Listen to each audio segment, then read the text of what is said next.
Sebuah video bernarasi provokatif yang menyebutkan satu kompi anggota TNI diduga membawa kabur belasan ekor lembu milik seorang janda di Kabupaten Labuhan Batu, Sumatera Utara sempat viral di media sosial beberapa waktu lalu. Namun fakta di lapangan menunjukkan hal yang jauh berbeda dari narasi yang beredar tersebut.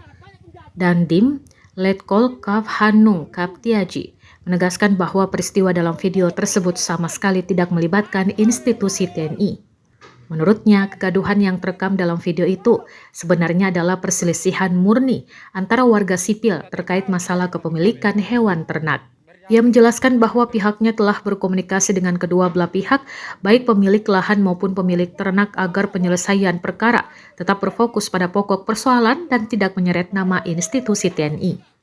Sementara itu, pemilik lahan Jeffrey Agutomo Ariska juga membantah adanya keterlibatan anggota TNI dalam pengambilan lembu yang terjadi di lahannya. Terkait berita yang beredar bahwa ada oknum TNI yang terlibat pencurian lembu, saya tegaskan sekali lagi, tidak ada oknum TNI yang terlibat dalam pencurian lembu, dan jangan merusak citra TNI di masa ini.